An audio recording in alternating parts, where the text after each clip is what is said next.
Hi friends, இன்றைக்கி என்னோடய hair care video தான் நான் ஷேர் பண்ணியிருக்கேன். மோஸ்ட்லி இந்த 1 இயராக என்கிட்ட நிறைய கமெண்ட்ஸ் எது வரும் அப்படின்னா, உங்களுடைய ஹேர் கேர் ஷேர் பண்ணுங்கள் அப்படின்னு தான் நிறைய கமெண்ட் வரும்.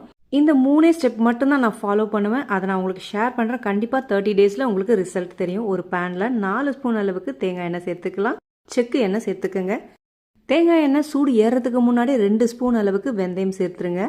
வெந்தயம் சேர்த்து இந்த மாதிரி லைட்டாக நுரை வந்ததுக்கப்புறம் 2 ஸ்பூன் அளவுக்கு கருஞ்சீரகம் சேர்த்து இந்த வெந்தயம் லைட்டாக கலர் சேஞ்ச் ஆனால் மட்டும் போதும். அப்படியே கேஸ் ஸ்டவ் ஆஃப் பண்ணிடலாம். இப்போ இந்த எண்ணெய் நல்லா ரூம் டெம்பரேச்சர் வந்ததுக்கப்புறம் 2 ஸ்பூன் விளக்கெண்ணெய், 2 ஸ்பூன் நல்லெண்ணெய் சேர்த்து இதை நல்லா மிக்ஸ் பண்ணி ஒரு பாட்டிலில் இந்த கருஞ்சீரகம் வெந்தயத்தோட இந்த ஆயில் 8 டேஸ்க்கு அப்படியே வச்சுருங்க. 8 டேஸ்க்கு அப்புறம் 9th டேலேருந்து தான் இந்த எண்ணெய் யூஸ் பண்ணணும். அதே மாதிரி 1 மந்த்துக்கு ஒன்ஸ் இந்த எண்ணெய் நீங்கள் புதுசாக ப்ரிப்பேர் பண்ணிக்கிட்டே தான் இருக்கணும். ஏன்னா 1 மந்த் வரைக்கும் தான் இதோட மருத்துவ குணம் இருக்கும். 20 வருஷமாகவே பார்த்தீங்கன்னா நான் தலை ஃபுல்லெல்லாம் வைக்க மாட்டேன்.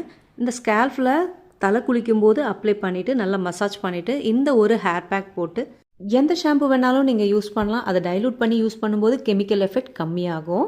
நான் சீக்கா இதெல்லாம் யூஸ் பண்ணதே கிடையாது. வெறும் ஷாம்பு தான் யூஸ் பண்ணியிருக்கேன். 3 ஸ்டெப்பு தான் நான் இது வரைக்கும் ஃபாலோ பண்ணிட்டு வரேன். ஹேர் க்ரோத் ரொம்ப நல்லா இருக்குது. உங்களுக்கு டீட்டெயில்டு வீடியோ வேணும் அப்படின்னா கீழே இருக்க ப்ளே சிம்பிள் கிளிக் பண்ணி பாருங்கள். உங்களுக்கு யூஸ்ஃபுல்லாக இருக்கும். இது நேச்சுரல் ரெமெடி மட்டும்தான்.